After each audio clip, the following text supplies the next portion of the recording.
소개 좀 해보려 되는 게 더하게 진속이 배선한 게 돌아 변제성이 도버지고 상해 주도 좀 해보려 되는 게 좀제 더하게 진속이 배선한 게 돌아 변제성이 도버지고 상해 주도 좀 나신 해보려 되는 게 좀제 더하게 진속이 배선한 게 돌아 변제성이 도버지고 이제 좀 여러 가지 아마게 하는 게 교제 교환이 뭐고 오늘 공도 배워줘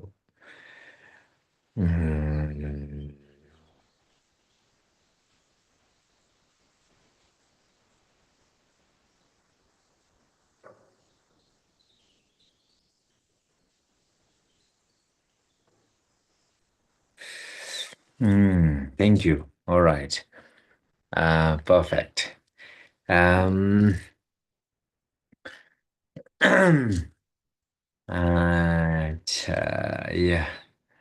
All right. So, as I've mentioned today, in Asia, it's the Vesak day starts from today, and in America, it starts from Sunday, which is tomorrow. Uh, Oh, I'm from Tibetan calendar perspective. I'm not sure if there is one day difference. So sometimes it is. Yeah, based on that. Anyways, before that, at the beginning of Vesak, I want to give a short introduction to Vesak Day or Vesaka Day. And for somebody who is a practitioner, a Buddhist practitioner, somebody who is following Buddha, I think this month is a wonderful month and we should take the full advantage of this month. And I want all of you to understand this so that it can help you in your practices as well. So, and also for somebody who are practicing Bodhidharma, I think having a correct Bodhidharma motivation to start this Vesak day is really very important. Exactly like if a person sleep, even when a person, even when you sleep, it is very very important to adapt a correct thought before you sleep, because sleep is something that can be changeable. If you sleep with a negative thought, the whole sleep becomes negative action. If you sleep with a positive thought, the whole sleep becomes a positive action. Likewise, if you sleep with a neutral thought, or without any specific thought, then the whole sleep becomes a neutral action, which is not a positive or not a negative. So this is the reason why sleep is been addressed as a changeable secondary mind. A changeable means it can be changed into um, positive action, negative action, or a neutral. Exactly like regret. Regret is also a changeable secondary mind. Changeable means if you regret to something good that you have done, if you, let's say you have done a positive action, if you regret, that regret becomes a negative action now, because regret to a positive action. When you have done something wrong in the past and then now you have a regret, so that regret is a positive action because is a regret to a negative action. So let's say you have done something neutral, which is not a positive nor a negative. And then if you regret to something that is not a positive nor a negative, then it becomes a neutral. So some of these is secondary minds like regret, like a sleep. Uh, um, so these are changeable. So similarly, the reason why it change, for example, a sleep, the reason why sleep change is because of the thought before that action. So similarly, there are a lot of in nature is a neutral action in nature. But if you have a positive thought or a positive intention or a positive motivation, it change into a positive action. So for a Buddhist practitioner, having a correct thought, correct motivation at the beginning of Vesak month is very, very important. It can multiply the Vesak. It can multiply all the merits that you accumulate in the Vesak. All right. So this is the reason why I thought to share the importance of Vesak. If you know the importance of Vesak, then it can help you in your practices. Wonderful. All right. So when Buddha appeared into this world, Buddha uh, Buddha showed, or most generally known, the 12 great deeds of Buddha. Um, these are just some of the important deeds, but then there are countless wonderful, very, very special and important deeds. There are countless of them. But generally, if we know these 12 great deeds of Buddha, so many of these 12 deeds, now there is a little bit of difference in a different among the different students of Buddha. They believe a little bit differently. For example, the birth day of Buddha, some people believe that it is on the 15th of Vesak day.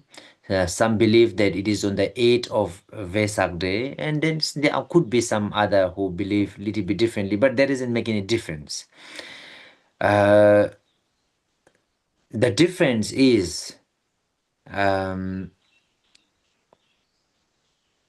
with the dates based on the calculation, based on different astrology. But the importance is what message, what advice, what we can learn from that is more important than what is the specific day Buddha was born. Uh-huh.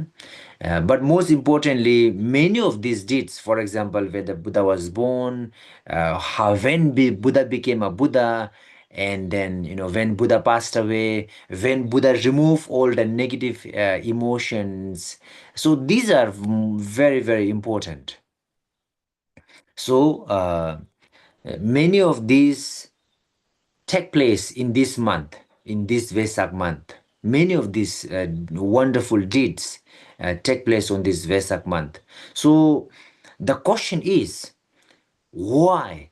Why all these things take place? Why Buddha choose Vesak month for all these great deeds? So that is a wonderful question, and I want to talk a bit about that. And then after that, I would like to share what we can learn um, from, let's say, Buddha's birth, Buddha's enlightenment, and also Buddha's parinirvana. This month is also a month where Buddha passed away. But then basically, even if somebody believes that Buddha passed away in a different month, it's also okay, it's also fine. But then the important is what we can learn from that. From Tibetan uh, perspective, this is the month where Buddha was born, or Buddha come to this world. And this is the month that Buddha became Buddha, and this is the month that Buddha passed away, parinirvana. So before going that, as I've mentioned, we will go through why this month is very important. So in our next class, we will talk about uh, the importance of bodhicitta. I will stick to the bodhicitta, and then whatever class that I give afterwards is to strengthen the bodhicitta. That's very important. And I would continue to share some of the mind trainings, what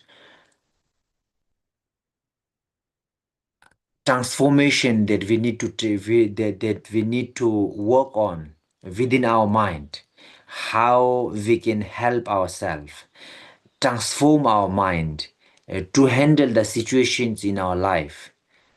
So that's what I will be sharing into the next week class, the classes in the next weeks.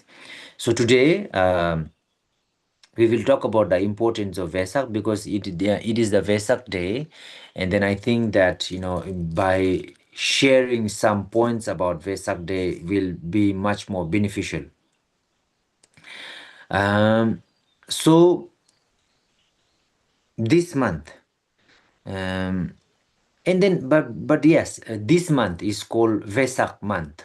So now the Vesak, the word Vesak is specifically named uh, by one of the stars that shine bright, specifically on the full moon of Vesak, and it has a significant um, or a special impact. um, and also, generally in all the full moon, usually the new moon, full moon, um, it is people experience a very heightened awareness, or the generally the full moons, people are more sensitive. Generally the full moon or new moon, or sometimes a quarter moon as well, people experience more emotion. um, you know it is really difficult to explain scientifically, um, because science has yet to discover the reasons behind. But in the Buddhist texts, in the Buddha's teachings, we give a very a very strong importance to the full moon day, or new moon day, or a quarter moon day. Um, and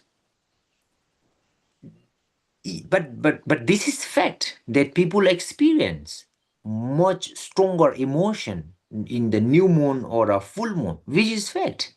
And in Buddha's teachings, for a monks or a nuns, we have a purification on every full moon or a new moon.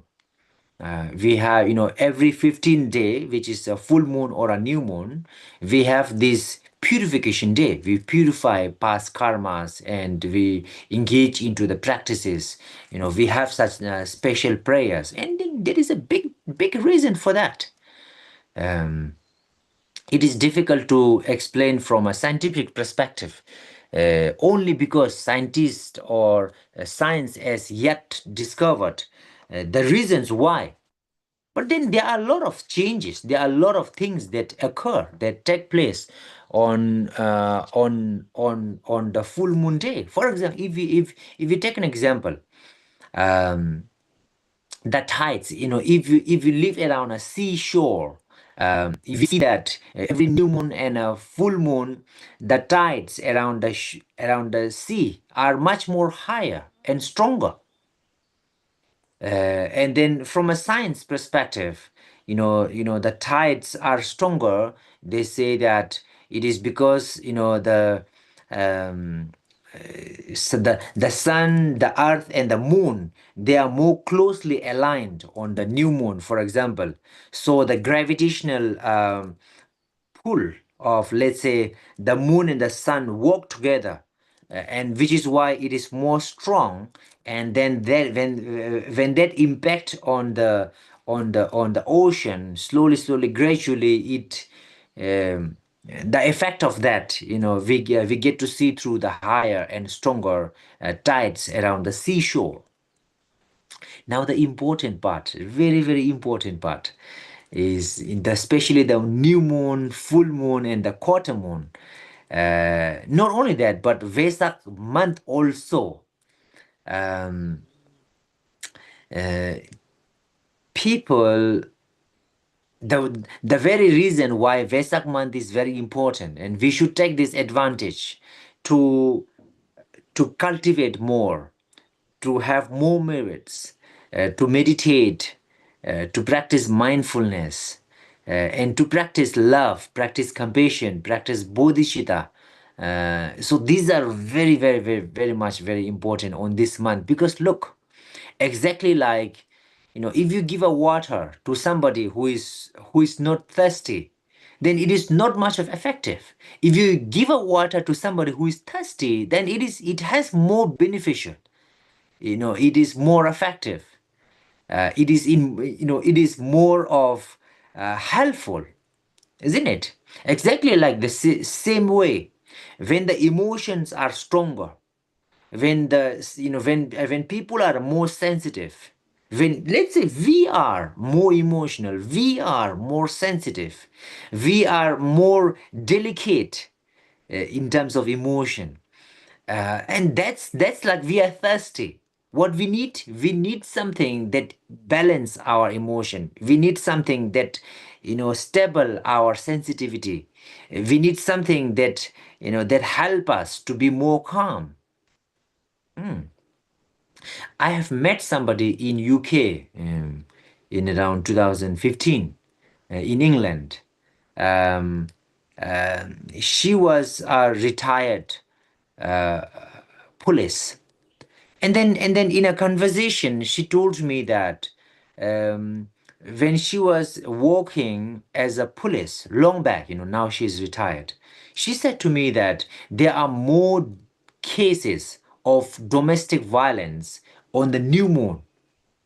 Sorry, for the full, on the day of full moon. you know I'm not sure if there is any research that has been done. um, People may see that there are more cases of domestic violence on the Sundays, because Sunday people are available, people are together at home. Maybe many of people, they drink, and then this is the reason why nowadays, even if uh, somebody might find that Sundays they have more cases of domestic violence, more cases of issues in the home, or emotions. I mean, this is a different reason. This is because people drink more. They might have some parties gathering, and then they get together. So this is the reason why there is more chance of having issues. But the real issue, the Sunday doesn't take place on the full moon day. So if somebody check the full moon and other moon, I know some people. In fact, I used to they used to be a monk at my monastery, and he is not at the monastery right now. He left the monastery long back, but he used to tell me, when I found that he get very easy to have certain very sensitive and emotional, and on the full moon, I found this quite a few times. Then one day I told him that, do you know that I've noticed that every full moon you are getting a bit emotional and you are a bit more sensitive than usual. I told him that this is not because of any other reason, but this is because of the full moon. This is because it is a full moon day. And then, yes, and then he didn't know that this is what it has been in Buddha's teachings, that there is a significant importance and emphasis on practicing on those special days, whether it's a new moon or a full moon, because that those days the emotional are, when we practice, in Buddha's teachings, when you practice is more effective. The reason why it is more effective, I also addressed to that monk, that The reason why it is, if we practice something on these special days like full moon, new moon, quarter moon, or also the Vesak month, the reason why it is more effective is because we are more sensitive, we are more emotional. The emotion, the negative emotion, whether it's anger, whether it's other, let's say love, anger, compassion, or for example the greed. So these emotions are more easily, more active on these days. So this is the reason why then like it's more like we are thirsty, we are hungry. Our mind is more thirsty of peace and love and compassion. Our mind is more hungry for meditation. So when you practice on those days, these month, and those specific days of full moon and new moon, yeah, our practice become more powerful because it's more effective. It's more like we eat a nutrition or a vitamin tablet when our body is weak, and that is the most effective. Eh, because it needs more. It's more like a student really want to learn and the teacher teach to a student who really want to learn, so that is more effective. If you teach somebody who is not so willing to learn, then it's not very much effective. It doesn't go in the head of the student. But then if a teacher teach when the student really want to learn, then yes, it is much more effective. Also, for example, if you give a medicine to somebody who is not a sick, then not much effective. It may have opposite effects. If you give a medicine to somebody who is not a sick, then the person may fall sick. But if you give a medicine to somebody who is sick, then it is so much effective. Exactly like that. New moon, full moon, Vesak month, it's more like our mental state is not same. It's a different. So when we practice on those days, the the the benefit is much more. In Tibetan, to Vesak month, we say that it is the Bumgyur. We use the word Bumgyur. So Bumgyur means something that multiplies into 100,000. So in Tibetan community, people believe that if you do a merit, it multiplies into 100,000. If you do something bad, it also multiply into 100,000. That's what Tibetan people believe. But the logic is same. When we do something good, it is much more effective. That's what it means. That is number one, why we should take advantage of this Vesak month, and we should practice not only on the full moon, Vesak full moon, not only on the Buddha's birthday, but the whole Vesak. The merits are much, much stronger than usual because it's more effective. That is the reason number one, because we are more sensitive, we are more emotional. That is reason number one. The reason number two why Vesak is very important and we should take advantage of this is that from Buddha's teachings, in the Buddhist texts, we get to see that in the Vesak month or full moon, new moon, quarter moon days, lots of celestial beings, let's say the gods in the heavenly realms. Okay, this is more correct word. Lot of gods from heavenly realms, they come to this world to see how people are practicing, especially those gods who practice dharma. When we do something good, when we do some prayers, when there are some prayers going on at the temple, or when people pray, when people visit temple, or when people do some good merits, when people practice meditation, those gods that come to see in this world, they appreciate, they rejoice our merit. So now the interesting fact here is that when they rejoice merit, they accumulate a strong merit, and they accumulate merit because of our merit, because they see us practice. So our practice and our merit become a base for them to rejoice.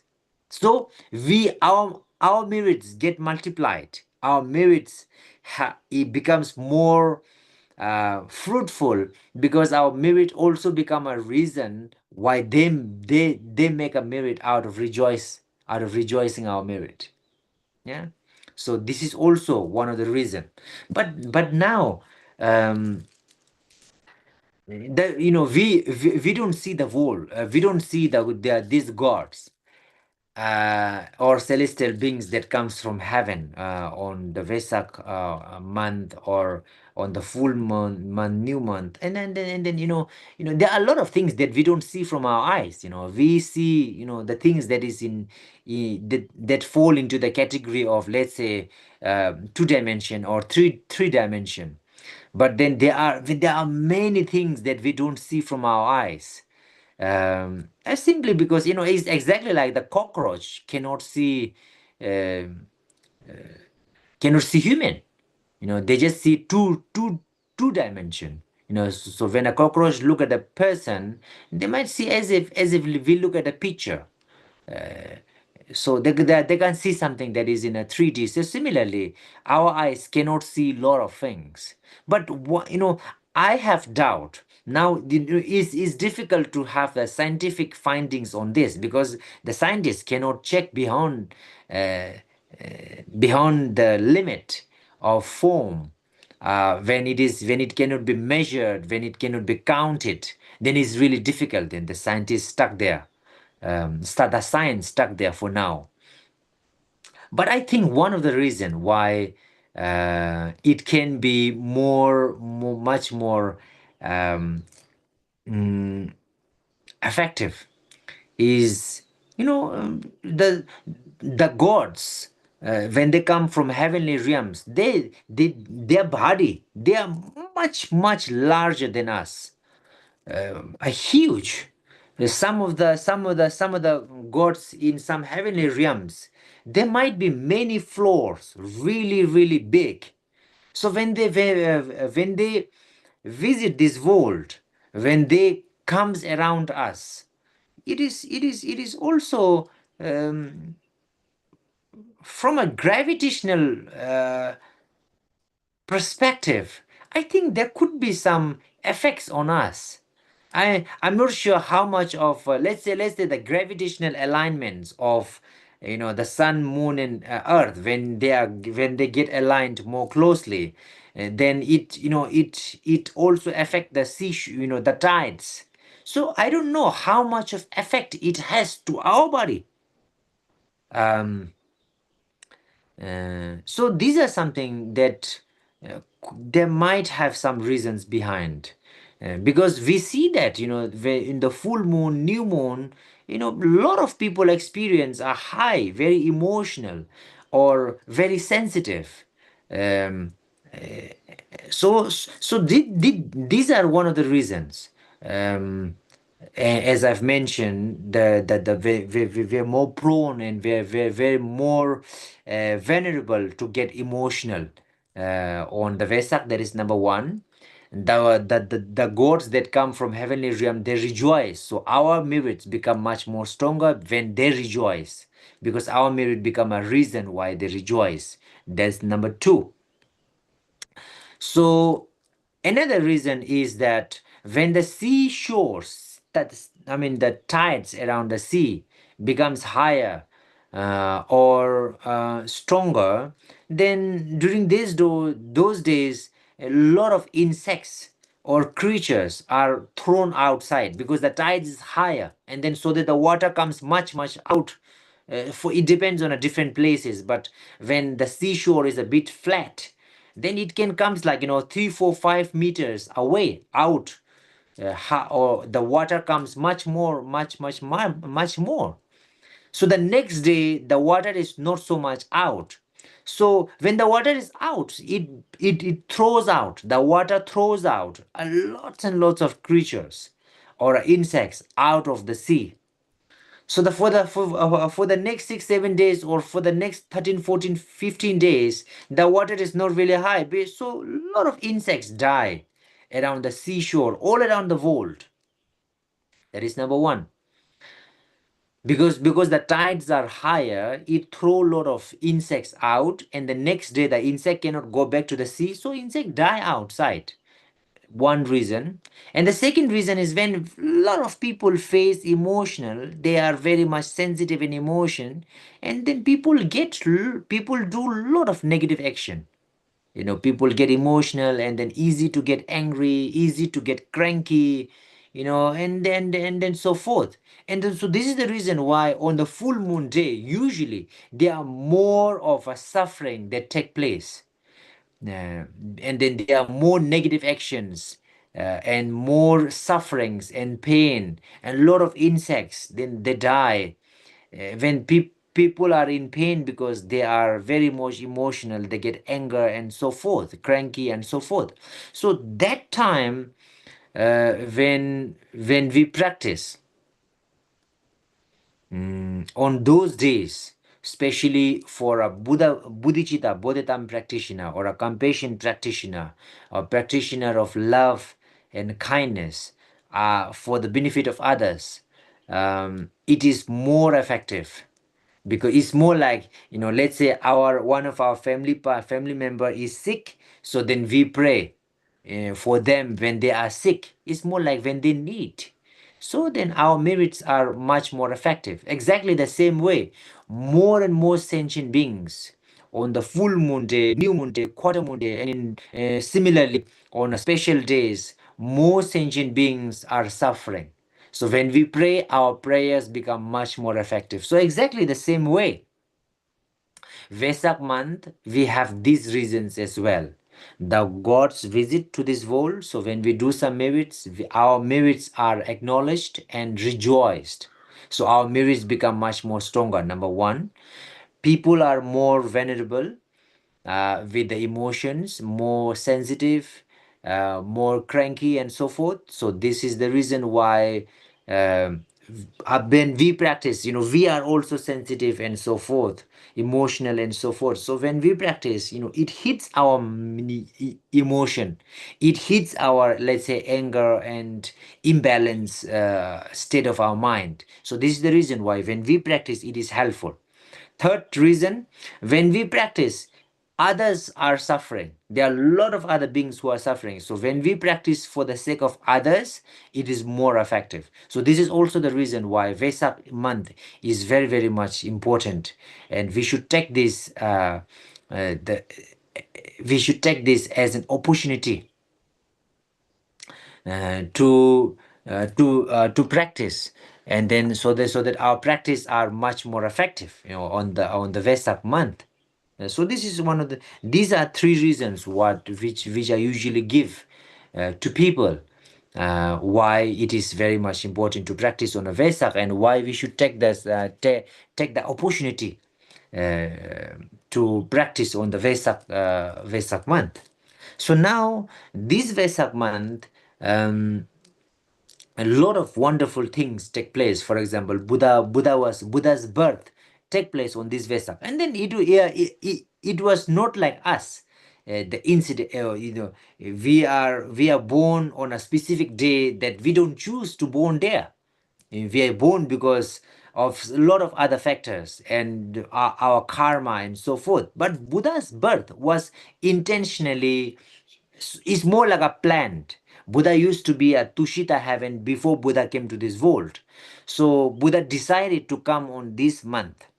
And there is a huge, yeah, it is a very special month. So this is the reason why Buddha chose to come on this month. Buddha become enlightened on this month. It's not in is not accident, but it is choose to born in this month. And then, as I said to you, because this month is really special, not just full moon, but let's say Buddha was born according to the Tibetan. Buddha come to this world on the full moon, but according to many of the other traditions, for example, in China, and in many Asian country, Buddha was born on the 8th of this month. So now the 8th of this month is a quarter moon. You see? the tide around the sea is much lesser. The full moon, the tide around the sea is much stronger. The quarter moon, for this is the Buddha's birthday. So the quarter moon, the tide is much weaker, much weaker on that day. Yeah, it is. It all has to do. It all relate to each other. I don't want to say something that that is difficult for people to understand, because it's really difficult to scientifically explain. And also, let's see, maybe in future, I'm sure there will be more research on such things, and then we can talk more. But the heavenly beings, the beings from heaven come and rejoice. So that's something that is from a Buddhist perspective. Although scientists, it's really difficult to explain that part. But then in future, maybe we can see some gravitational effects. Because these celestial beings or heavenly beings are much larger.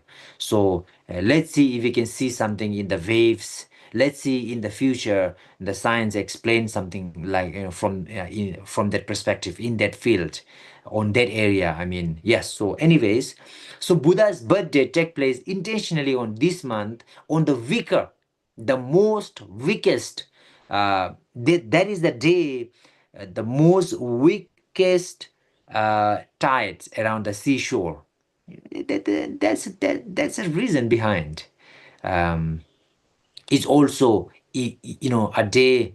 In Tibetan, we think, we believe that it's a very auspicious day, so people practice on that day, the 8th of the month. Very important day as well. But basically what I'm trying to say here is, so doesn't matter whether whether Buddha was born on the 8th, or whether Buddha was born on the 15th of the month, or any other month. That doesn't make any difference, but what we can learn from it is important. So I would like to mention few points that we can learn from Buddha's birth. So from Buddha's birth, we can understand and we can learn that everything has a cause and conditions. Even Buddha was born from cause and conditions. So this shows how important the mother is, how important our parents are. And Buddha showed in his own lifetime. Then after Buddha was born, now Buddha's mother passed away, and then Buddha's mother was born in the 33rd heavenly realm. So later on, for about 3 months, Buddha has been to 33rd heavenly realm to repay the kindness of mother. And also when Buddha went back to the Kapilavastu, Buddha's hometown, Buddha gave a lot of teachings to the father of the Buddha. There are a lot of stories on that, but then anyways, so it shows the importance of causes and conditions. It shows the importance of mother. It shows the importance of father. So especially for us who is a Mahayana practitioner, for us who see importance, doesn't matter whether you are Mahayana practitioner or not, but basically, even from a very ethical perspective, rational perspective, parents are very important, because we are a part of them. We are born. Our body is not, we didn't bring this body from past life. This body was literally given by parents. It's more like the heart, the whole organ has been donated by parents. So this is something that we can learn from Buddha's birth. Not only that, it also shows that there is no creator God, because everything has been created by cause and conditions, not by some unseen force. But everything, for example, every tree is born from seed. There is no tree. If you look at the sky, there is no tree growing out there. Yeah, there's a proof that there is no creator God. If there is a creator God can create anything. Then why creator God don't create any trees on the sky? Why the tree always has to grow from the earth? Yeah, it means that it has to have a cause. It has to have a condition, because the substantial cause of the tree has to have something from the earth. There's no lotus flower growing in the sky. It grows in the mud, it grows on the ground. Yeah, it shows that there is a substantial cause. The dog don't give birth to a cow. The cow don't give birth to a dog. Why? the because everything need a cause and condition, substantial cause and condition. So this is this is the proof why there is no creator God. If there is a creator God, then why God don't create apple grow out of rocks? Why not? Everything is possible, then why not? So this is something that we can learn from Buddha's birth. And then, Buddha was also an ordinary being like us. Buddha, when Buddha was at the palace, he didn't knew that there was a suffering out there. He didn't knew that there was a lot of problems out there. So Buddha was ignorant at that time. Siddhartha was ignorant. Siddhartha didn't know a lot of things in this world. So when Siddhartha went outside, explore the world, explore the people outside the country, then the Siddhartha came to realize a lot of things. So that shows that Siddhartha was also like ordinary people like us.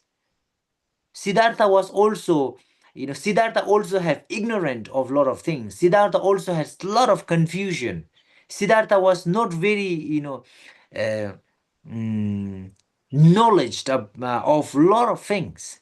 So this shows that we all have potential. We all have every reason to become Buddha. We can also become Buddha. Our practice through all these practices. So this is something that shows. And another lesson that we can learn from Buddha's birth. Buddha was born in a royal family. Buddha had all the luxuries of the time. Buddha had all the materialistic luxury of the time. Just, Buddha had the best of everything in the whole kingdom, in the whole country. But still, Buddha was not happy. The thing is that the sensory, the sensual pleasures, the pleasure for eyes, the pleasure to listen, pleasure for nose, tongue, and the intangible things, these are not long lasting. These always need to have a condition.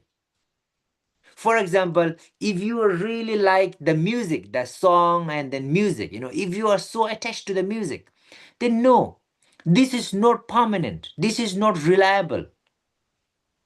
Because yes, one day you don't hear things, and then that's gone.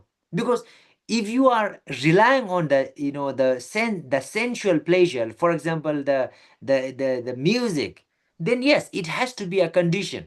The musician need to play always. And then even if the musician always play the music, you need to be there at the same all the time. So even if you are there, a musician is there playing the musical instruments, your ear has to work. So it is very much conditional. For example, if you are so attached to the food that you eat, yes, you can't have the unlimited. You eat one plate, two plate, three plate, and then if you eat more than 3-4 plates, then your stomach start to give a pain. So the pleasure out of something that you eat is not always there. Is very much limited. So yeah, Buddha realized that. Buddha used to be the prince, has everything. Not just a prince, but Buddha used to be a prince who had a potential to, there was one astrologer. When Buddha was just born, the astrologer came to this palace and told the king that if he stay as an ordinary person, lay person, then he will become a king who can rule the world. If he live the lay life, then he will free from the suffering. He will become like Arahant or a Buddha. So the astrologer said when Buddha was young. So this is the reason why the Buddha's father, um, you know, surrounded Buddha with all the pleasures of this world, all the good things that the kingdom has to offer. But then the Buddha didn't found peace, because Buddha realized that, the okay, people are dancing, the music is going on, the nice things to see, but it is conditional. The people has to work seven, what do you call 7-Eleven, uh, the whole day, or whole week. If let's say you enjoy the music so very much, but the music is not always there.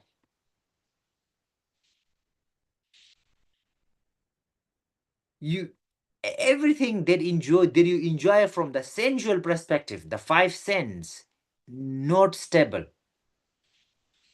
Outer phenomena is not stable. For example, you like some movies so very much, but then this change over a period of time. You like the movie very much before, but now you don't like it anymore. You watch it for 10, 15, 20 times, let's say, but you don't like it. Let's say you like one food very very much, but then slowly your like and your taste change. You used to like certain music very much, but then things change. You don't start to like anymore. So nothing is permanent. The object is not permanent. Your likes and dislike, your taste is not permanent. And also, whatever you like, that is object of the five sense, is not permanent. It always change, and things change. That these are the reason why Buddha choose to renounce the world and become and start a monk life. Buddha choose to be a monk, and then Buddha practice, because Buddha thought that the permanent is the peace of mind, the happiness that you experience without five sense, the happiness that you have even when your five senses are not working, is more reliable happiness that doesn't need to rely on outer objects. You don't need a nice music, you don't need a nice thing, you don't need a nice food, you don't need a nice smell or nice tangible, but you are happy in your mind. So that is what Buddha thought it is needed, because that is more of um, uh, reliable. Number one. Number two is enlightenment is not reserved for all, not reserved for some people, but enlightenment can be achieved by everyone. So whoever practice can achieve enlightenment. So these are the lessons that we can learn from Buddha's birth. So similarly, we can, the Vesak day is Vesak month is a month where Buddha achieved enlightenment. Buddha became a Buddha. So there are also a lot of lessons that we can learn from that. For example, every problem has an end. Our anger, doesn't matter whether a person is anger, person is jealous, person is very, very greedy, and so forth. So all of this can be transformed. Buddha used to be an ordinary person. So look at Buddha's enlightenment. Reflect on Buddha's enlightenment. We understand that, in life, we all have some problems. We all have some issues. Everybody have issues in life. Everybody has problems in life, but no problem is permanent. Whatever problem that people have at certain period of time, we need to understand that all of those things has an end. Now remember, happiness is also impermanence. If you are so happy and all these good things, and then you think that, oh, I don't need to practice Dharma right now because I'm so happy, the life is so wonderful. Yes, but you need to practice Dharma, because these wonderful things and happiness comes from causes, merits, and practices. So if you don't practice and have merits right now, then you won't be able to continue this for a long period of time. So this is something very important. So every practices, look at Buddha meditated for 6 years. So that shows that every practices has a result, but don't expect for the immediate result. There is no magic out there. So everything take place. For example, the tree, you plant that mango tree today, that tomorrow is not going to give you a mango. It needs some processing time, gradual, those things that comes out of gradual effort has more better result. So that's something that we can learn from Buddha's enlightenment. And also from Buddha's enlightenment, we can learn that everything comes, all the wonderful things comes from the unification, by unifying the wisdom and the compassion. Compassion alone is not enough. Wisdom alone is not enough. We need to have a conjoined wisdom and compassion. And this is the reason why in Buddhism we do this. So these two hands represent wisdom and compassion. So we need to put it together to have the wonderful things. You cannot say that I'm really very very much smart, but out of, if you don't have a compassion, if you only have a smartness, what you do, you make an atom bomb. You just focus on you harm people, you cheat people, because you have a wonderful brain but no compassion. It's more like a doctor also need a compassion and wisdom together. Doctor has a wonderful wisdom, but if it is no compassion, then doctor take a bribe, and then doctor only work if there is more money. So and then if a lot of compassion but no wisdom is also not good, because you have a lot of compassion but you really don't know what you're doing. You don't have a compassion. You had half the world, and then it cannot. You need to have both compassion and love, wisdom. So that is something that we can learn from Buddha's enlightenment. So not only that, but when Buddha practiced for 6 years and then Buddha became Buddha, so all the practices that Buddha practiced is also available right now. Buddha practices 6 perfections, 4 noble truths, 8 noble fold paths, and so forth. So those are still available right now. So that shows that we all have the same potential. We all can practice all those that Buddha practiced, and then we all can have the same result of Buddhahood that Buddha has.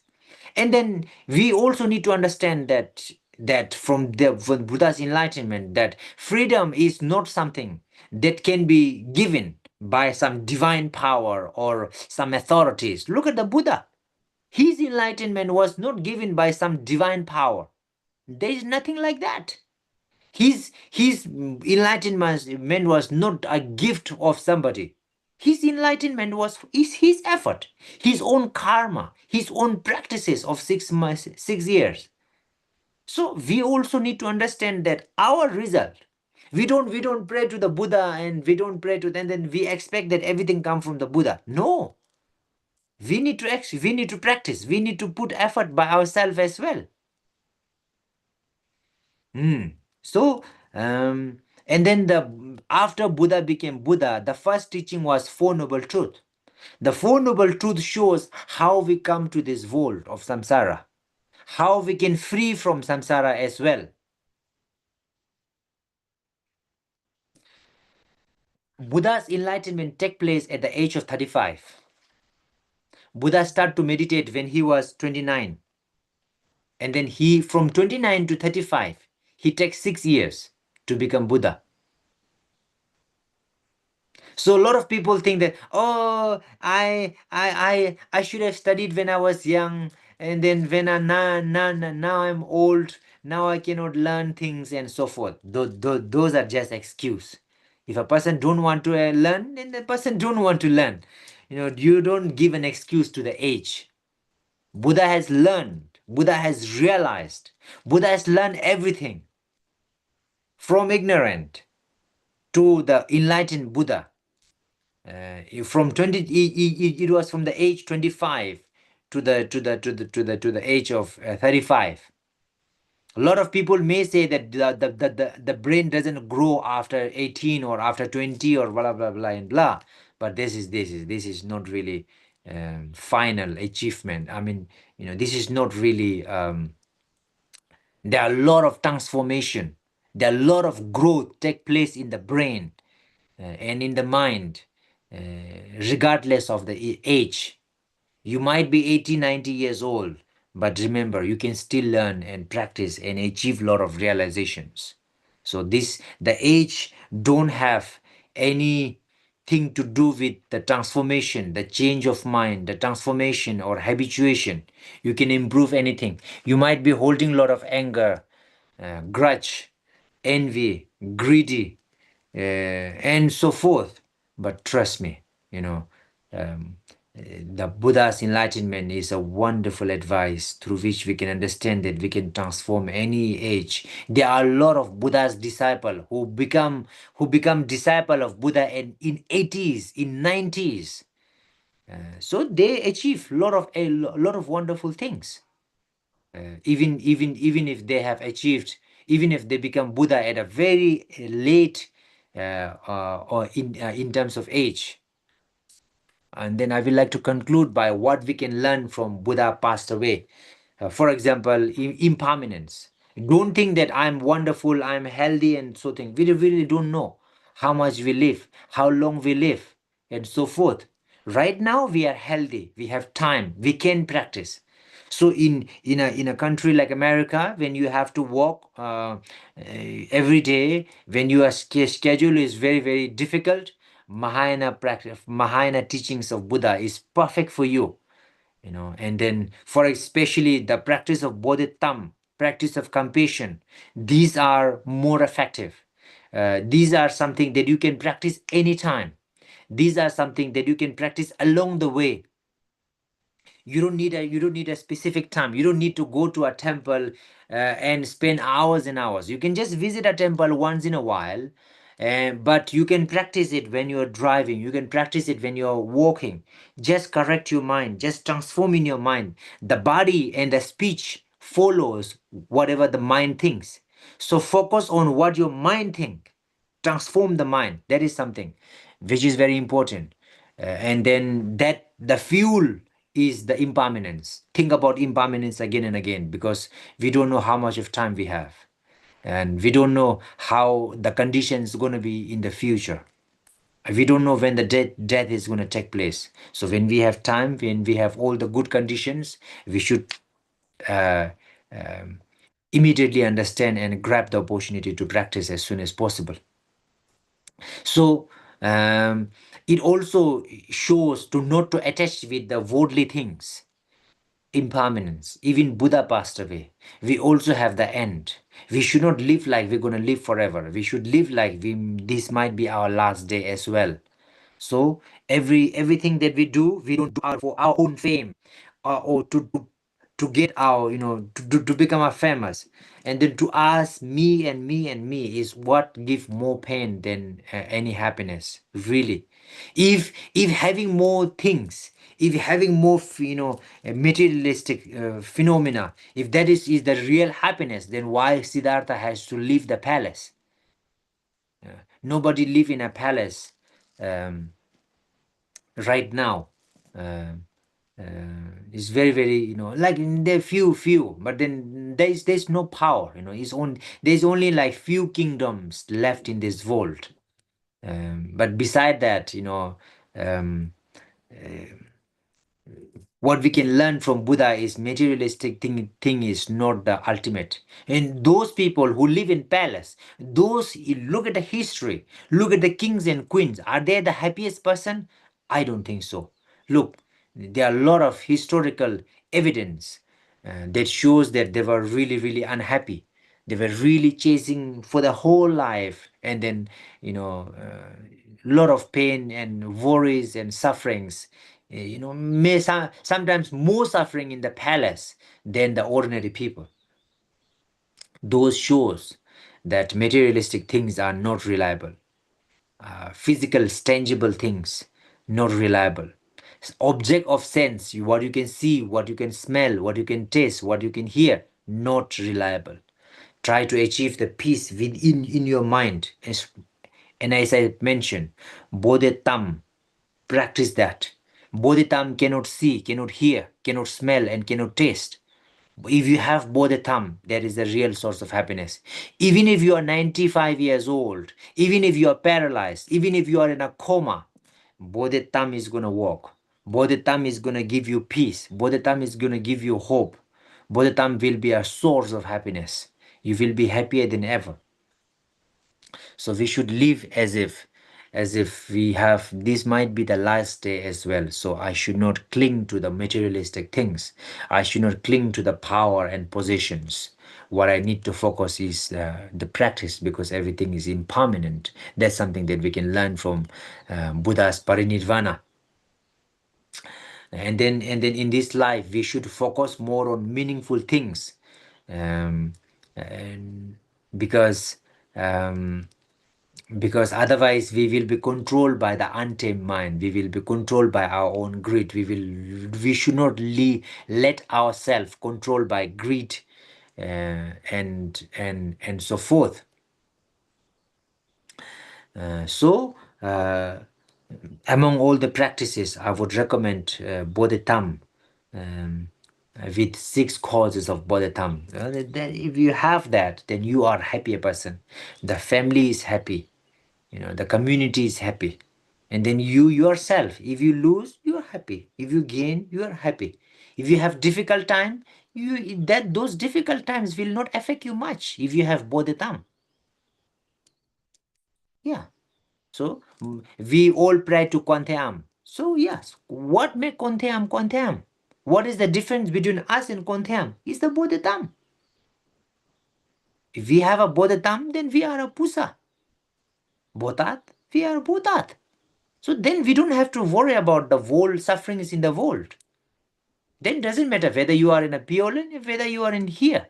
You are not affected by emotions. You are not affected by pain and problems. Then if you have a Bodhitam, then this world becomes a Pure Land as well. So with this, I would like to conclude for today. The reason why I want to talk about this is that, so take an opportunity of Vesak month. If you are practicing Bodhitam 2 times a day, now think about Bodhitams 20 times a day, 30 times a day. In this Vesak day, make a resolution that I will make the best out of this Vesak day or a Vesak month. Not only the full month, a full moon day, but the whole Vesak month. We'll try to make the best out of it. So with that, I would like to conclude the class for today.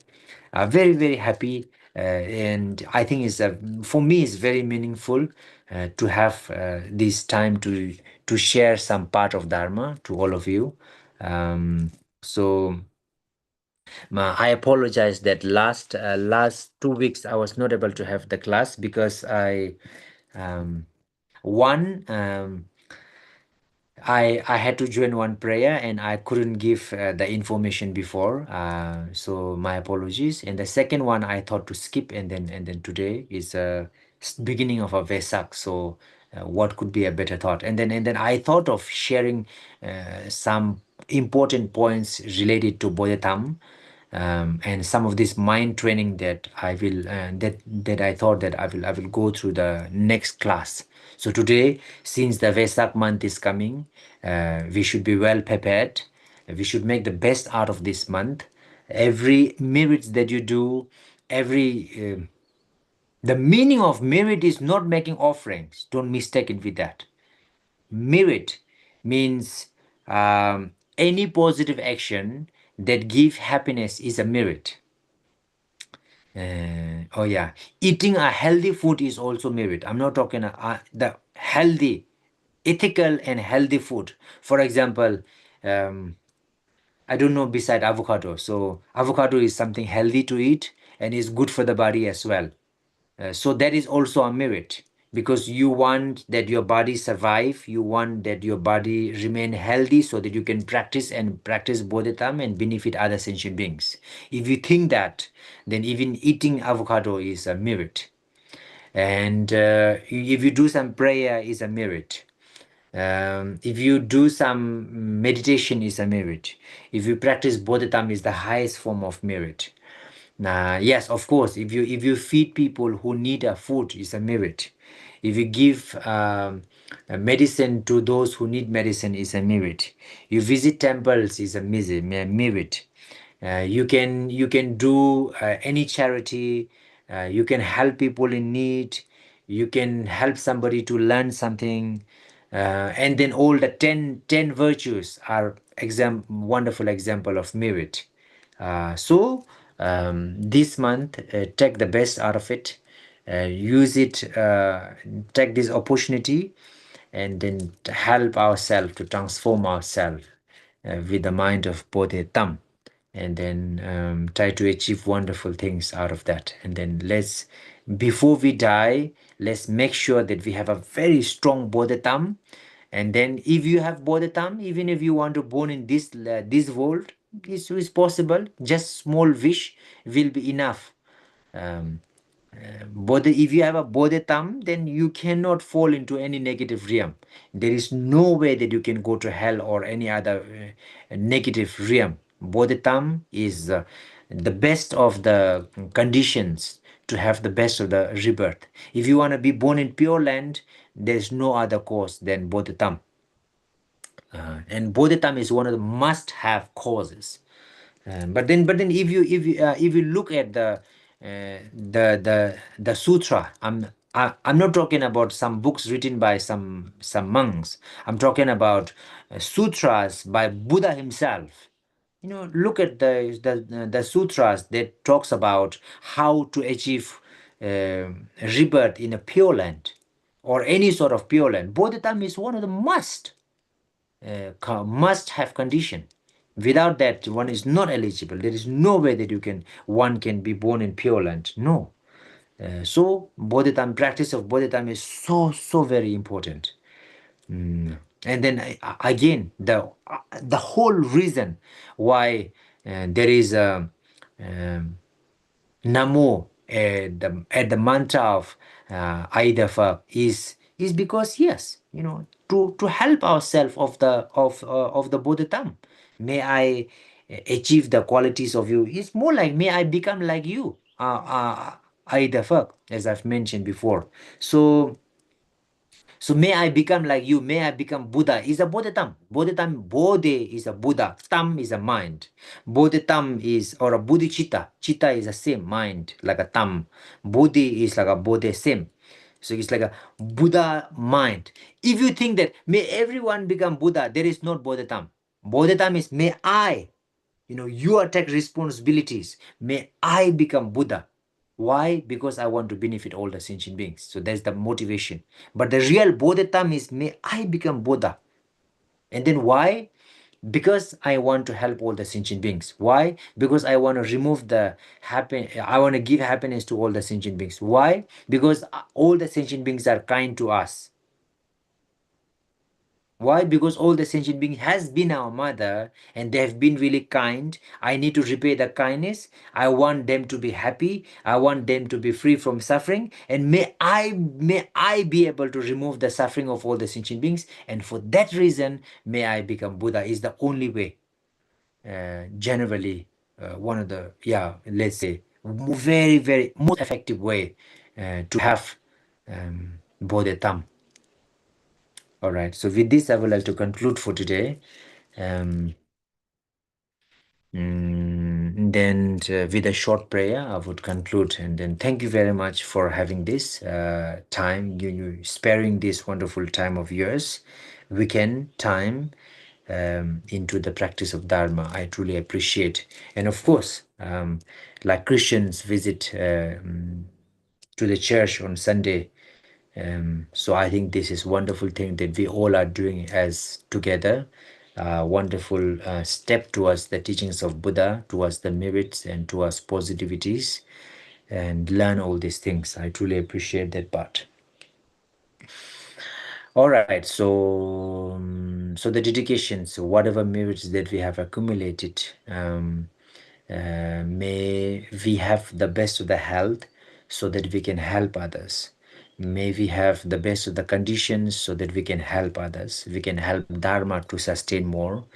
We can practice the wonderful teachings of Buddha more and more so that we can benefit us and also benefit all the mother sentient beings, including the achievement of Buddhahood to benefit all the sentient beings. And my prayer and dedication is that whatever merit that I accumulate, may all my students always be happy, and may everything that I teach be of beneficial to you. May everything that I teach helps you to have higher realizations. helps you to have more merits, and may helps you to fulfill all your wishes and dreams that you have in your life. May you always be able to inspire many other people into the path of practice. May you never have any obstacles and like sickness or any other obstacles in your life, so that you can practice Dharma smoothly. And with that, the whole reason why we are doing this dedication, the whole reason why we are practicing and so forth, is to benefit all the sentient beings. So may all the sentient beings be happy, healthy, free from suffering. May all the sentient beings realize the importance of Dharma. May all the sentient beings have the opportunity to accumulate more merits to do good for others. May this world right now be free from conflicts. May this world right now be free from pandemic, be free from sickness and war, and then diseases, and then all these unfortunate things that make people worry, suffer. Um, so yes, with that dedication, I would like to say a short prayers, and then we will conclude the class here. Jambel bawo jina yembanda ondo zambon de yang de jinden de da gungen jesu daloje gewan de da tamje rabdu ngo tuzum jebe gewa damje ge ngo gan la chu donga ba da ye ge zawa de gonga zambo juje rabdu ngo warangi pende june temba da jingen tenzen ge bu tamje ku kamza loje kolan deke jumbene sangye tenpa tadon ge gyurishi simjen neba jinye pa midone len tayo dre nene malo ba tado juwa me barasho ma gyo simjen de tan den gyushi ngendo tamje tato tonwa dan chancho semba gana sojo pa teta kongye molam dro gyurishi chaze wa dan jujen shaba dan jesu yiran kujen sowa gewa junzen dage jizaba tamje zobe chancho shingwa Badu Nawa Shavan Gyuanda, Gazegi, Manolam Dewa Jindu Gine Drubai, Mada Shingi, Drua Jingu, Tomba Jiten Kamsu Jumba, Temba Ni Ujindu Sewa, Tenzi Bolo Jindu Tumbai, Temba Yuri Neve Drashi Jo, Nimo Dele, Tendele, Nime Koyan Dele, Nizendado, Dele Be Konjo Sumgi Drashi Jo, Janju Simjo Rimboje, Mage Banam Kegu. Gewa nyamba meba ya ngone ngondo mpewa jo.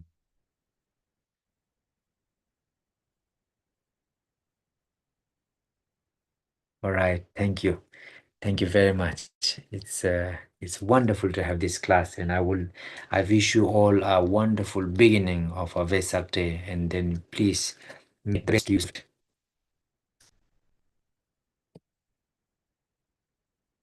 Thank you so much, Thank you Master, much, Sayadaw. for the wonderful class. We really appreciate was it, Best for us. Lama for teaching us today. And, it's a wonderful teaching that we learn a lot from Lama. And for the Vesak, what is the meaning of the Vesak day? And, that we need to continue our practice to earn more merit during this month, which we try our best. Thank you, Lama. Thank you, Sayadaw. Thank you. Thank you very much, and see you again next week. Thank you. Yes, Yeah, thank satu, you, satu. thank you.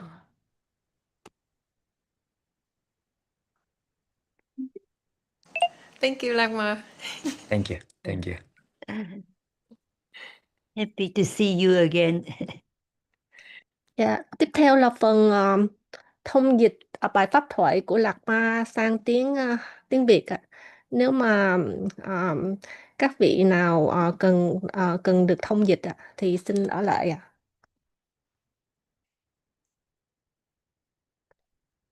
So bắt đầu là Ngài Lạt Ma nói là chúng ta đã không có lớp học trong 2 tuần vừa qua, và hôm nay thật là rất vui khi được có mặt ở đây cùng với nhau. Hôm nay chúng ta sẽ cùng tìm hiểu về một cái tháng rất là quan trọng, một tháng cát tường, một tháng rất quan trọng đối với người Phật tử. Đây là tháng thực hành và nuôi dưỡng Bồ Đề Tâm. Một tháng rất đặc biệt nên chúng ta hãy tận dụng cơ hội quý báu này. Tại châu Á, tháng này đã bắt đầu từ hôm nay. Um, um, Còn ở Mỹ sẽ bắt đầu vào Chủ nhật. Tôi nói về tháng Vesak, có nghĩa là cái ngày lễ Phật đản. Hôm nay tôi xin chia sẻ một vài điểm về tháng đặc biệt này. Trước khi bắt đầu lớp học, tôi muốn chúng ta cùng cầu nguyện đến Đức Phật. Sau đó chúng ta sẽ nói về tháng Vesak và điều chỉnh động cơ tu tập cho đúng đắn. Lý do tại sao chúng ta thực hành Phật Pháp là để mang lại lợi ích cho tất cả chúng sinh, lợi ích cho muôn loài trong thế gian, và một số quý vị có thể sẽ được tái sinh và mong muốn được tái sinh về cõi tịnh độ. Ở cõi tịnh độ, chúng ta có sự hướng dẫn hoàn hảo. Quý vị có thể hóa hiện ra nhiều thân khác nhau ở nhiều thế giới khác nhau để lợi ích cho tất cả chúng sanh. Đó chính là mục đích của lớp học này.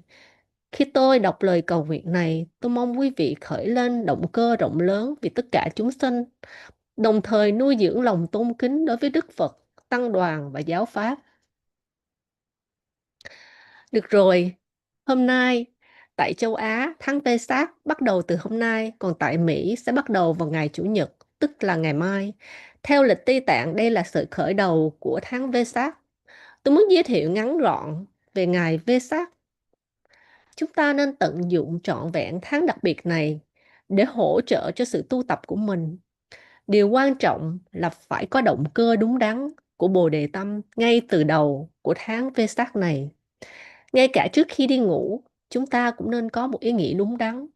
Nếu chúng ta đi ngủ với những suy nghĩ tiêu cực, thì giấc ngủ ấy cũng trở thành một hành động tiêu cực. Nếu đi ngủ với tâm tích cực, thì giấc ngủ trở thành hành động tích cực. Nếu đi ngủ với tâm trung tính, thì giấc ngủ trở thành hành động trung tính. Nghiệp là điều có thể thay đổi được. Nếu quý vị hối tiếc về một điều tích cực, thì điều đó có thể trở thành hành động tiêu cực. Nhưng nếu quý vị hối tiếc về một hành động tiêu cực, thì điều đó có thể trở thành tích cực. Nếu không có sự hối tiếc về điều tích cực hay điều tiêu cực nào cả, thì đó là hành động trung tính. Nếu quý vị có tư tưởng và hành động, nếu quý vị có tư tưởng và động cơ đúng đắn, thì điều đó có thể làm tăng trưởng và nhân lên tất cả công đức mà quý vị tích lũy được trong tháng Vesak này. Khi quý vị hiểu được tầm quan trọng của tháng Vesak, điều đó sẽ giúp rất nhiều cho sự tu tập của mình. Đức Phật đã xuất hiện trong thế gian này và thị hiện nhiều hạnh nguyện vĩ đại, đặc biệt là 12 đại hạnh hay 12 công hạnh lớn của Đức Phật. Thực ra còn vô số hạnh nguyện khác nữa. Nếu quý vị tìm hiểu về 12 đại hạnh của Đức Phật, quý vị sẽ thấy có nhiều cách giải thích khác nhau giữa các truyền thống và các hàng đệ tử khác nhau của Đức Phật. Ví dụ, có nơi cho rằng ngày Phật đản là ngày 15 trong tháng của Vesak, có nơi là tính là ngày mùng 8.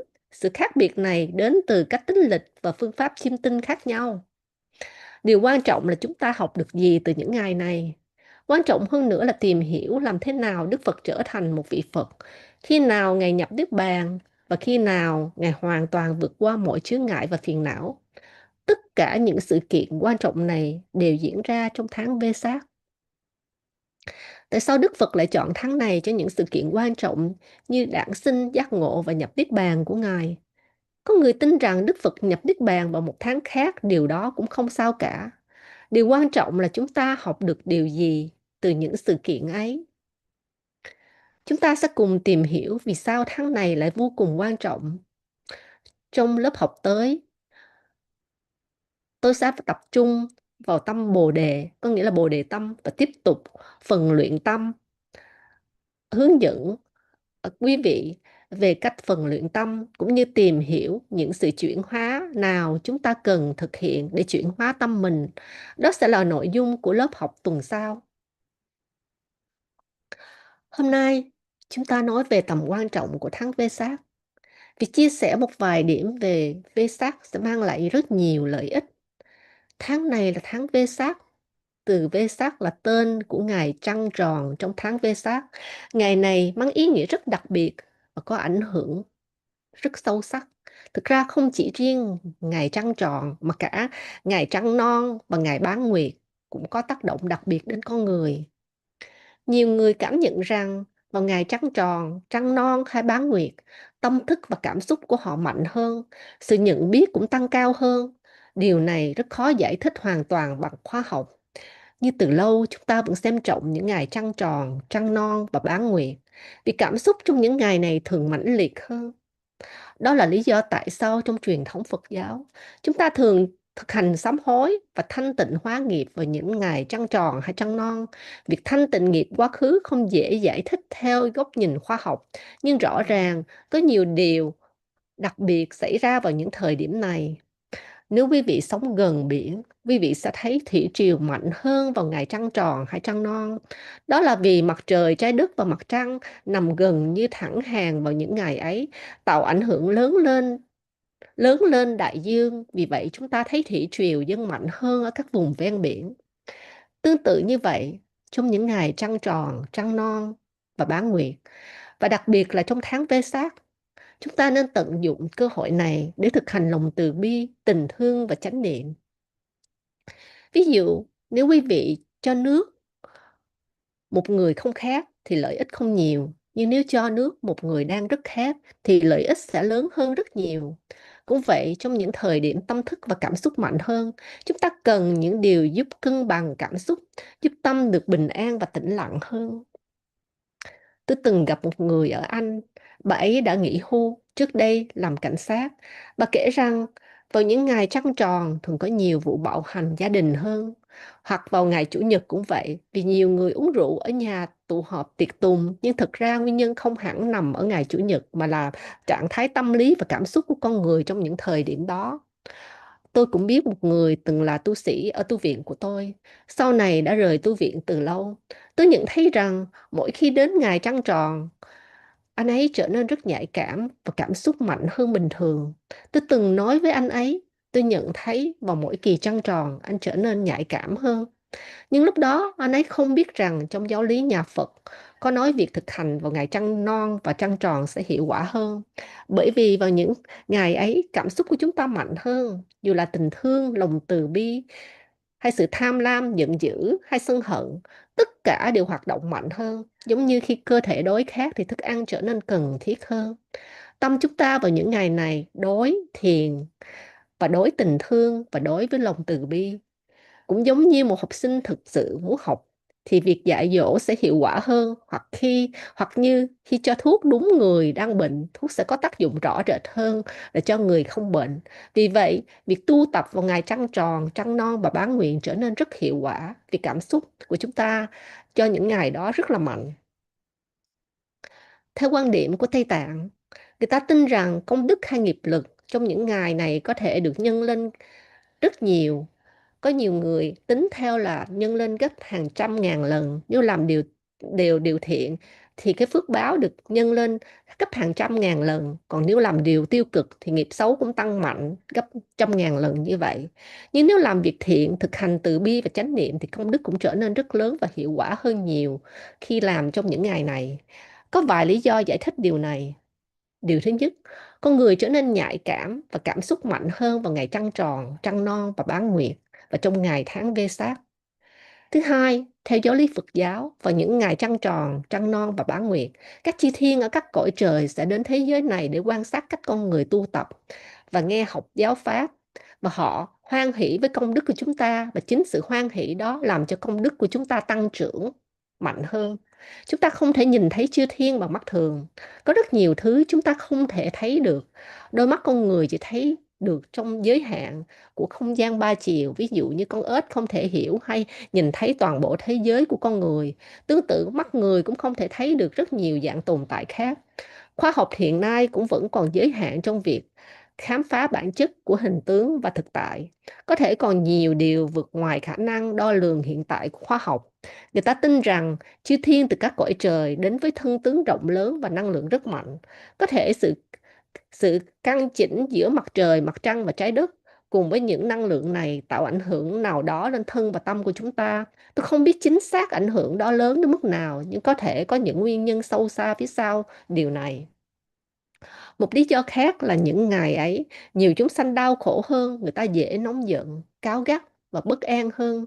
Ở các vùng ven biển, thủy triều mạnh hơn nhiều khiến thủy triều lên khiến nhiều côn trùng và sinh vật được cuốn ra xa, và sau đó bởi vì nó đã bị cuốn ra rất xa và nó không trở lại đất liền được, nên vài ngày sau lên trên bờ có rất nhiều xác chết của những côn trùng và sinh vật đó, thì có rất nhiều đau khổ xảy ra.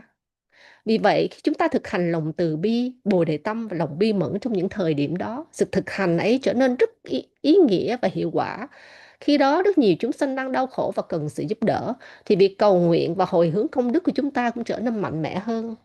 Và khi chư thiên họ xuống để hoan hỷ, tùy hỷ với công đức của chúng ta, thì công đức của chúng ta lại càng tăng trưởng mạnh hơn nữa. Khi chúng ta thực hành vào những ngày này, sự tu tập sẽ tác động mạnh hơn đến cảm xúc và tâm thức của chúng ta.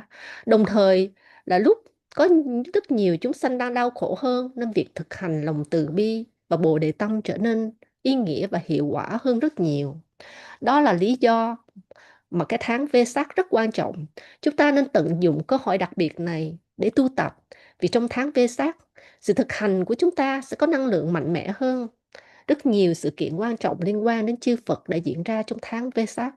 Khi chúng ta sinh ra, chúng ta không thể chọn ngày sinh của chúng ta cũng không thể chọn ngày mà mình chết. Nhưng Đức Phật thì khác, Ngài đã từng là vị Bồ Tát.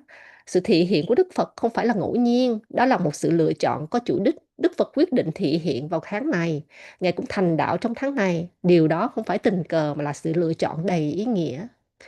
Theo truyền thống Tây Tạng, Đức Phật đản sinh vào ngày rằm tháng Vesak, trong khi ở Trung Quốc và một số nước châu Á khác lại tin rằng Đức Phật đản sinh vào ngày mùng 8 tháng Vesak, tức ngày bán nguyệt. Ngày bán nguyệt thì thủy triều yếu hơn so với ngày trăng tròn. Có quan điểm cho rằng vào những ngày này, chư thiên đến thế gian để hoan hỷ công đức và tùy hỷ công đức mà các thí chủ đã tạo nên, và tùy hỷ công đức của con người. Khi mà chư thiên thấy những vị tu hành giống như ngồi thiền hay thực hành bồ đề tâm, các cõi trời có những chúng sanh với thân tướng và năng lượng lớn lao hơn chúng ta rất nhiều. Theo cách giải thích của truyền thống Tây Tạng, vì Đức Phật đản sinh vào thời điểm thủy triều yếu hơn ở ven biển cũng mang ý nghĩa lợi ích cho rất nhiều loài sinh vật nhỏ. Tất cả những điều này cho thấy mọi sự đều có nhân và duyên, không có gì xảy ra một cách ngẫu nhiên. Ví dụ mẹ của Đức Phật sau khi qua đời đã tái sinh lên cõi trời Tam Thập Tam Thiên, cõi trời 33. Sau này Đức Phật đã lên cõi trời đó đến thuyết pháp và báo hiếu mẹ. Và Ngài cũng báo hiếu đến cha của Ngài ở khi mà Ngài trở về cung điện để gặp lại cha Ngài. Điều này cho thấy phần quan trọng của nhân duyên và lòng biết ơn cha mẹ. Thân thể này được cha mẹ sinh ra, tất cả các cơ quan trong cơ thể cũng do cha mẹ ban cho. Điều đó cho thấy mọi thứ đều nương vào nhân duyên và hình thành. Qua đó chúng ta cũng thấy giáo lý nhà Phật không thể nói một vị thần tối cao tạo ra tất cả mọi thứ. Mọi sự đều vận hành theo luật nhân quả và duyên khởi. Những nguyên nhân và điều kiện, tất cả đều là nguyên nhân và điều kiện. Tất cả đều theo luật duyên khởi. Dù có thể dù có thể nhiều thứ chúng ta không thể nhìn thấy được. Ví dụ, cây mọc lên từ hạt giống, cây phát triển từ đất. Hoa sen không mọc lên từ bầu trời mà mọc lên từ bùn nước. Con bò không sinh ra con chó và con chó cũng không sinh ra con bò. Cả đều vận hành theo đúng nhân và duyên của chúng. Đó là những điều rất sâu sắc mà chúng ta có thể học được từ cuộc đời và giáo pháp của Đức Phật. Khi còn là thái tử Siddhartha, Đức Phật chưa biết nhiều về nỗi khổ của con người. Ngài sống trong cung điện, được che chở và không thấy cảnh bệnh tật hay đau khổ ngoài đời. Ngài cũng có sự vô minh. Nhưng khi ra ngoài hoàng cung, Ngài nhìn thấy người bệnh, người già, người chết, và từ đó bắt đầu khám phá sự thật của cuộc sống. Điều này cho thấy chúng ta đều có tiềm năng tỉnh thức thông qua sự tu tập và quán chiếu. Đức Phật sinh ra trong hoàng tộc, có đầy đủ mọi thứ vật chất, những điều tốt đẹp nhất trong cả vương quốc. Nhưng dù có tất cả, Ngài vẫn không thực sự hạnh phúc. Điều này cho thấy những khoái lạc giác quan là thứ không bền vững. Chúng cần điều kiện để tồn tại và không thể kéo dài mãi mãi. Ví dụ như âm nhạc, để có âm nhạc, cần có nhạc công chơi nhạc, cần có tai để nghe, cần có hoàn cảnh thích hợp. Nếu một trong những điều kiện đó mất đi, âm nhạc cũng không còn nữa. Hay như thức ăn, quý vị thích món nào ăn nào đó, có thể đi ăn nhiều nơi khác nhau, nhưng món ăn đó không phải lúc nào cũng có sẵn, nó cũng bị giới hạn và thay đổi theo thời gian. Đức Phật từng là một vị thái tử có tất cả mọi thứ. Theo các nhà theo một nhà chiêm tinh thời đó tiên đoán, nếu Ngài sống đời tại gia thì sẽ trở thành một vị chuyển luân thánh vương cai trị thế giới. Nhưng nếu Ngài xuất gia thì Ngài sẽ trở thành một bậc A-la-hán hay một vị Phật. Qua kinh nghiệm của mình, Đức Phật nhận ra rằng mọi niềm vui đến từ năm giác quan đều không ổn định và luôn thay đổi. Hôm nay quý vị thích một bộ phim, nhưng sau khi xem 20 lần thì có thể không còn thích nữa. Hôm nay quý vị thích một bản nhạc hay món ăn nào đó, nhưng sau này có thể không còn cảm thấy như trước. Tất cả những gì đến từ năm giác quan đều vô thường và thay đổi liên tục. Vì vậy, Đức Phật đã chọn con đường xuất gia. Ngài tìm kiếm một loại hạnh phúc bền vững hơn, một hạnh phúc không phụ thuộc vào năm giác quan hay các đối tượng bên ngoài. Đó là niềm hạnh phúc phát sinh từ nội tâm, từ sự an lạc trong tâm thức. Loại hạnh phúc này đáng tin cậy hơn, ổn định hơn và không bị lệ thuộc vào hoàn cảnh bên ngoài. Và điều quan trọng là trạng thái an lạc ấy không chỉ dành riêng cho Đức Phật, mà bất kỳ ai cũng có thể đạt được thông qua sự tu tập. Đó là một bài học rất sâu sắc mà chúng ta có thể học được từ cuộc đời và sự đản sinh của Đức Phật. Đức Phật thành Phật vào tháng Vesak. Điều này cho thấy rằng sân hận, ganh tị và mọi phiền não đều có thể được chuyển hóa. Khi quán chiếu về sự giác ngộ của Đức Phật, chúng ta hiểu rằng những vấn đề và khổ đau của mình không phải là vĩnh viễn. Tất cả mọi thứ đều vô thường và sẽ thay đổi. Hạnh phúc đến từ công đức và những nhân lành. Có một điều rất quan trọng chúng ta học được từ sự giác ngộ của Đức Phật. Một sự cần có thời gian. Đức Phật thiền định và tu tập suốt 6 năm. Giống như trồng một cái cây hôm nay thì ngày mai không thể có trái ngay được. Tất cả đều cần thời gian và sự nuôi dưỡng. Từ sự giác ngộ của Đức Phật, chúng ta học được rằng trí tuệ và lòng từ bi phải đi cùng nhau. Không thể chỉ có trí tuệ mà không có lòng từ bi, hay chỉ có từ bi mà không có trí tuệ. Nếu một người thông minh nhưng không có lòng từ bi, họ có thể làm tổn thương hay lừa gạt người khác. Một bác sĩ giỏi nhưng thiếu lòng từ bi có thể trở nên kiêu ngạo. Hoặc là ngược lại, nếu có lòng từ bi nhưng thiếu trí tuệ thì cũng không biết phải giúp người khác như thế nào cho đúng. Trong 6 năm tu tập, Đức Phật thực hành tất cả các pháp như luật ba la mật, tứ diệu đế và bát chánh đạo. Và chúng ta cũng có khả năng đạt được kết quả như Đức Phật đã đạt được. Sự giải thoát không phải là món quà do thần linh ban xuống. Giác ngộ không phải là thứ ai đó có thể trao cho chúng ta. Đức Phật đạt được bằng chính nỗ lực của Ngài. Và chúng ta cũng phải tự mình thực hành. Chúng ta không thể chỉ cầu nguyện Đức Phật mà không tự chuyển hóa chính mình. Tứ Diệu Đế dạy chúng ta hiểu về khổ đau, nguyên nhân của khổ, sự chấm dứt của khổ và con đường đưa đến chấm dứt của khổ. Đức Phật thành đạo ở tuổi 35 và bắt đầu xuất gia, tu tập từ năm 29 tuổi, mất 6 năm để giác ngộ. Tuổi tác không phải là rào cản cho sự chuyển hóa tâm thức. Người ở bất kỳ độ tuổi nào cũng có thể học và thực hành. Có những đệ tử của Đức Phật ở tuổi 80 hay 90 vẫn đạt được thành tựu tâm linh cao. Tôi muốn kết luận rằng mọi thứ đều vô thường. Chúng ta không biết mình sẽ sống bao lâu, dù hôm nay có khỏe mạnh. Vì vậy, hãy sử dụng thời gian còn lại thật ý nghĩa. Trong truyền thống Đại Thừa, thực hành Bồ Đề Tâm và lòng từ bi có thể được thực hành bất cứ lúc nào. Khi đi chùa, khi lái xe, hay trong mọi hoạt động hàng ngày, hãy quan sát tâm mình, xem tâm đang nghĩ gì và quán chiếu về vô thường để giảm bớt sự dính mắc và chấp trước. Hãy sống như thể hôm nay là ngày cuối cùng của cuộc đời của bạn. Chúng ta thường chạy theo danh vọng, muốn nổi tiếng, muốn tôi cái này tôi cái kia, muốn đủ thứ. Nhưng điều đó có thực sự mang lại hạnh phúc hay không? Nếu vật chất và khoái lạc giác quan thực sự đem lại hạnh phúc bền vững, thì tại sao Thái tử Siddhartha lại rời bỏ cung điện, rời bỏ tất cả những thứ mà vật chất có thể mang lại? Trong lịch sử, nhiều người sống trong cung điện vẫn đau khổ hơn những người bình thường. Điều đó cho thấy vật chất và năm giác quan không đáng tin cậy. Bồ Đề Tâm không thể nhìn bằng mắt, không thể ngửi hay nếm. Nhưng Bồ Đề Tâm sẽ mang lại hy vọng, ý nghĩa và sức mạnh cho cuộc sống. Khi sống với Bồ Đề Tâm và sự quán chiếu của vô thường, thì cuộc sống trở nên ý nghĩa hơn rất nhiều. Đừng để lòng tham kiểm soát mình. Trong tất cả các pháp tu, Bồ Đề Tâm là trong những pháp quan trọng nhất. Khi tâm, có bồ đề tâm thì mọi người sẽ hạnh phúc hơn. Trong những thời điểm khó khăn, nếu có bồ đề tâm thì chúng ta sẽ ít bị cảm xúc tiêu cực ảnh hưởng hơn. Quan Thế Âm Bồ Tát chính là biểu hiện của bồ đề tâm và lòng từ bi, đại từ đại bi. Nếu chúng ta có tâm bồ đề thì chúng ta cũng đang đi trên con đường của Bồ Tát. Dù ở cõi Ta Bà hay cõi Tịnh Độ, tâm chúng ta lúc nào cũng sẽ được an vui. Hôm nay tôi muốn kết thúc bằng lời nhắc rằng trong tháng Vesak này hãy thường xuyên quán chiếu và phát khởi bồ đề tâm. Có thể tu tập 20 đến 30 lần mỗi ngày. Có thể quán chiếu và suy nghĩ đến 20 hoặc 30 lần mỗi ngày. Từ 2, 3, 10, 20 đến 30. Hãy cố gắng tận dụng tháng này đặc biệt này một cách tốt nhất có thể. Đối với tôi, việc được chia sẻ một phần giáo pháp với tất cả quý vị hôm nay rất có ý nghĩa. Tôi xin lỗi vì đã vắng mặt 2 lớp trong những tuần qua. Vì tôi phải tham gia một buổi cầu nguyện nên không thể giảng dạy. Và tiếp theo đó thì tôi cũng nghĩ tạm ngưng một cái buổi thứ Bảy vừa rồi. Nhưng rồi nghĩ rằng điều tốt hơn là tiếp tục chia sẻ giáo pháp. Trong lớp tới tôi sẽ tiếp tục nói về cách luyện tâm. Công đức là mọi hành động tích cực.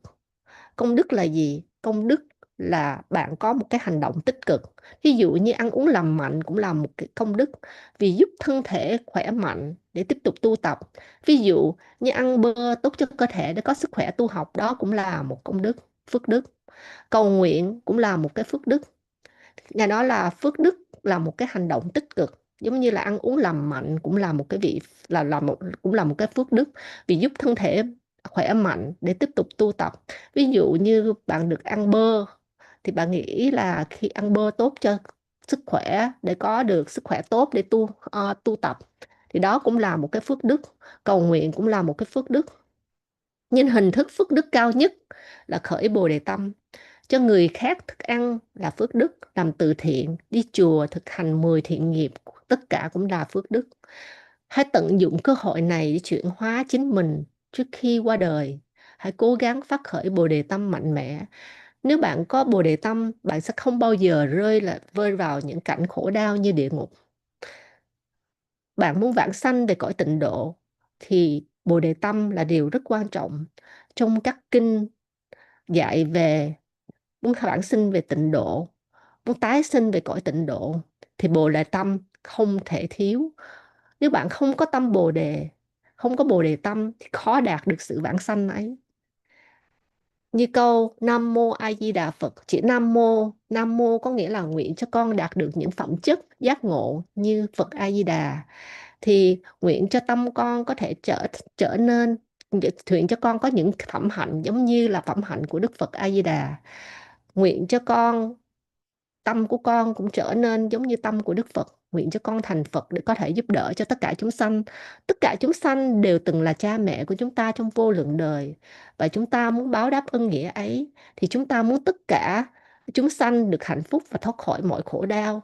Nên bạn muốn thành Phật để giúp đỡ cho tất cả chúng sanh và tri ân tất cả những chúng sanh đã từng giúp đỡ bạn.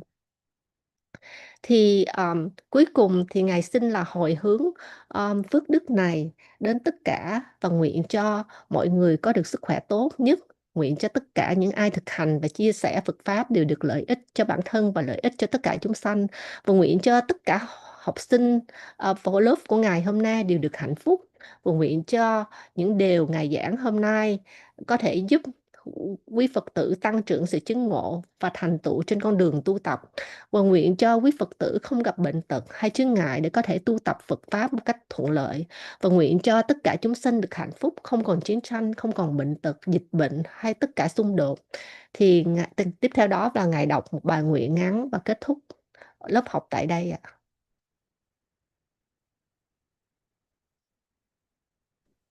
Sa thú, sa thú, sa thú.